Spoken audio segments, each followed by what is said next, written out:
Hey guys, welcome to Nerdarchy for Nerds by Nerds. I'm Ted, hanging out with Dave. And today we're going into the final installment of the Sword Coast. And today we're going to talk about cantrips and backgrounds. And the cool thing about these cantrips is it just says sorcerer, warlocks, wizards. They get them all. It's only 4, but they're all pretty sweet. Yeah, I mean these cantrips, right? They scream Eldritch Knight. They scream Blade Singer. They scream Pack of the Blade Warlock. Absolutely. You know, these guys, these cantrips. I'm very excited about these because when my character Uthengar gains another level, I'm going to get my first level Eldritch Knight, so that's going to give me some of these. And I had already planned on taking Warcaster, so these are pretty sweet to combine with with that, especially like Booming Blade. Like, so if someone draws an attack of opportunity and you have Warcaster, you can use Booming Blade. And if you hit them, if they decide to continue moving, they then take the damage. Yep. So like, there's some definitely cool things. There's only 4 cantrips: Booming Blade, Green Flame Blade, Lightning Lure, and Sword Burst. And all of them, you know, well, 3 of them require you to make an attack roll, right? Yes. I think only Sword Burst does not, and that just one kind of happens around you. Right. Yeah. So what's that? Conjuration, Evocation, Conjuration. and Conjure, Evo. yeah. So it's definitely for your war wizard, if you will. Absolutely. And I like the fact that, you know, basically a component of most of these spells are make an attack roll, do damage with the weapon. You know, if you happen to be, you know, fighting weaker stuff, Green Flame Blade is just spectacular. Because, you know, it's like, oh, I hit you, and the guy next to you takes damage. You know, so if you're sitting there fighting, like Sturges or something, oh, I kill that one and that one because I hit you. Yeah, and this goes along really nicely with the Eldritch Knight 7th level ability of War Magic, where you can, as part of your attack action, you can also cast a cantrip as well. So technically, you're going to attack twice, right, and get to use it. So that's pretty cool in my opinion. So awesome stuff here. You know, so moving on to backgrounds, there is a ridiculous amount of them. So we're not gonna go through each and every one and talk about all the different stuff that it gets. What Ted, what's your main takeaway from the background section? Part of me was blown away by all the options, and you know, I like a lot of them, but it became daunting sitting there trying to read all of them. My favorite is Clan Crafter. You know, I know you're a big fan of dwarves, and it's like, well, it doesn't have to be a dwarf. You could just be so awesome that, you know, well, dwarves taught you. Well, it's not only that, but there's other people that are clannish in nature as well. So, right. You know, clan doesn't have to be a dwarf. Well, no, it does say that, though, that typically it's, you know, it's dwarves who taught it, and if you're not a dwarf, they've accepted you, but you're forbidden to teach others your trade. Gotcha. Because, you know, you get, you know, history and insight, you know, your artisan tools, and dwarvish, just in case you weren't already a dwarf.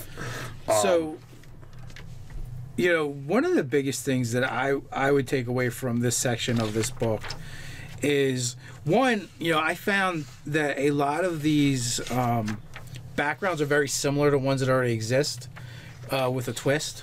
Okay. So this is like a really good blueprint for GMs and players that want to create their own backgrounds that are more specific either to their campaign setting or their character or a region or something like that, because a lot of that's going on. Even in here, a lot of them are like, when it comes to your flaws, your bonds, your ideals, it's like, yo, look at soldier, or look at look at noble, look at noble, look at this other thing. So it looks like there's 12 different ones that are in here. So there's a lot of really great stuff. And as Dave says, that they do have some similarities to stuff that's in the PHB.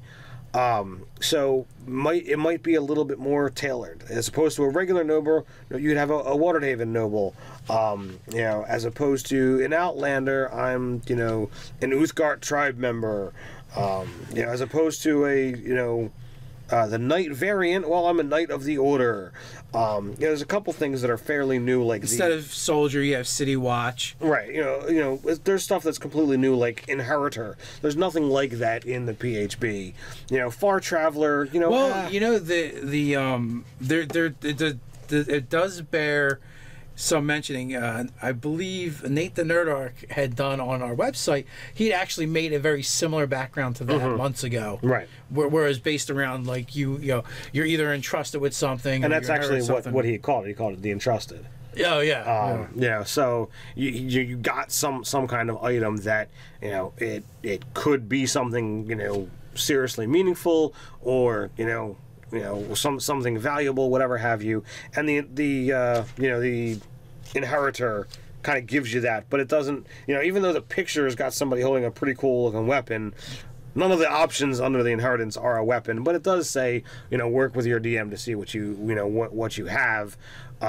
So there is liberty to you've got an item of power.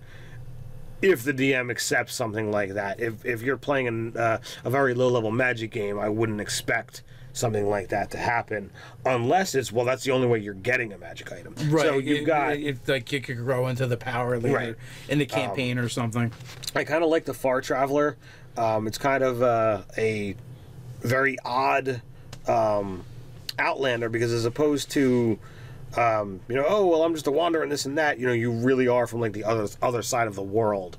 Because it says in the RP of like, okay, well, the way you look and the way you talk and the way you act is virtually alien to the people that you're around, and they're gonna be like drawn to you or afraid of you, type of situation. And you could even take this and go even a step further and like go planewalkers. Like this would be a good basis for that kind of a background. Absolutely.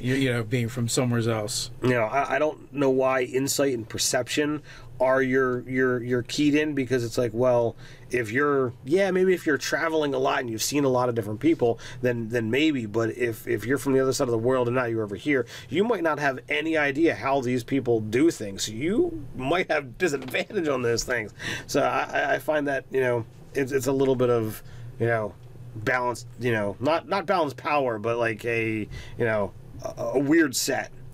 I think you're going from like you're well traveled, therefore you deal with and interact with a lot of people. So that's it. One of the things I found interesting, it seems like there's for a lot of these backgrounds, you can find an allegory in the PHB for it, right?